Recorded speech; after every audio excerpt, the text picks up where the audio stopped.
તો હાલ હું કમાટી બાગમાં ઉપસ્થિત છું અને કમાટી બાગમાં એક એવી ઘટના કે જે ક્યારે દુર્ઘટના થઈ જશે કોઈ ગેરંટી નથી. બિલકુલ આ છે એક એવો ભૂવો કે જ્યાં તમે ચાલતા ચાલતા આવો ને સીધા અંદર જાઓ ને આ છે સામાજિક કાર્યકર્તા અતુલભાઈ ગામેચી કે જેમણે આ વિરોધ કરી રહ્યા છે. બધું સડી ગયું છે સર સયાજીરાવ ગાયકવાડની આ નગરી અને એમાં પણ ખાસ કમાટી બાગ કે જ્યાં દૂર દૂરથી લોકો ફરવા માટે હરવા માટે આવતા હોય છે. આજ જોઈ શકો છો આ કેવી હાલત છે, આ કેવી હાલત છે આપ જોઈ શકો છો. આપણે વાત કરીશું અતુલભાઈ ગામેચી સાથે. જી અતુલભાઈ, શું કહેશો જ્યારે આવા પ્રકારની ઘટનાઓ કે રાહ જોવામાં આવતી હોય છે કાયદેસરની તંત્ર દ્વારા કે ક્યારે દુર્ઘટના થાય, કોઈ નાના બાળકો આવે દોડતા દોડતા સીધા અંદર જતા રહે, કોઈને ખબર ન હોય, ટુ વ્હીલર કે ફોર વ્હીલર ગમે એવું હોય વાહન હોય સીધું અંદર નીચે ઉતરી જાય. આ તો કમાટી બાગમાં વચ્ચોવચ્ચ થયું છે.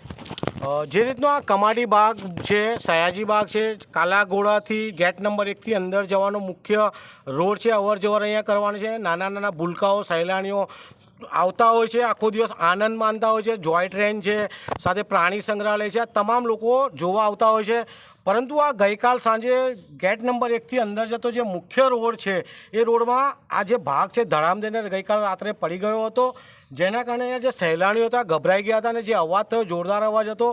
અને આ તૂટી પડવાનું મુખ્ય કારણ એ છે કે જેની પ્લેટ છે, નીચેની પ્લેટો, તમામ પ્લેટો સડી ગઈ છે. સડી જવાના કારણે આ ભાગ પડી ગયો છે. હમણાં નીચે તપાસ કરી તો તમામ પ્લેટો સડી ગયેલી છે. એટલે કે વડોદરા મહાનગરપાલિકાના અધિકારીઓ સાથે આ વિભાગના જે સયાજી બાગના અધિકારીઓ છે, કહી શકાય કે લાખો રૂપિયાનો પગાર લે છે, સાથે સાથે એસી કેબિનમાં બેસે. એમની વિનંતી છે કે આ કમાટી બાગમાં જેટલા પણ આવા નાના મોટા બ્રિજ આવ્યા હોય એની તપાસ કરવામાં આવે.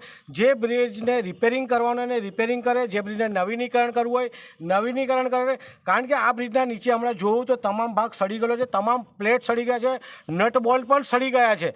તો આ બ્રિજને ઉતારી લેવો જોઈએ અને નવો બ્રિજ બનાવે તેવી અમારી માંગ છે. જી જી, આગળ શું કરશો? આગળ તો હવે આવેદનપત્ર આપીશું અને જણાવીશું કે કમાટી બાગના તમામ બ્રિજોને જે પણ તપાસવાના હોય ઉપર નીચે તપાસવામાં આવે અને જે બ્રિજને નવીનીકરણ કરવાનું છે, જે બ્રિજને રિપેરિંગ કરવાનું છે તેના માટે ફાઇલો બનાવીને તાત્કાલિક યુદ્ધના ધોરણે કામ કરે.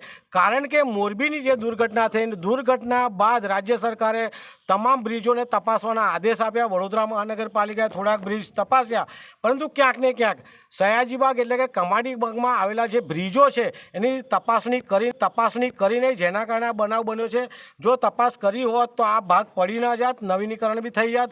પરંતુ હજી તપાસ નથી કરી ત્યારે રાજ્ય સરકારના આદેશનું પણ વડોદરા મહાનગરપાલિકાએ ઉલ્લંઘન કર્યું છે તેવું સીધું ફલિત થાય છે.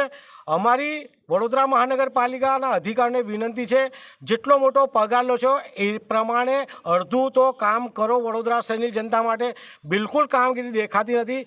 સાથે એક એવી પણ માંગ છે કે કમાટી બાગ એટલે કે સયાજી બાગમાં જેટલા પણ આવા નાના મોટા બ્રિજ આવે તમામ બ્રિજની ઉપરથી નીચેથી તપાસ કરે તેવી અમારી સીધી માંગ છે.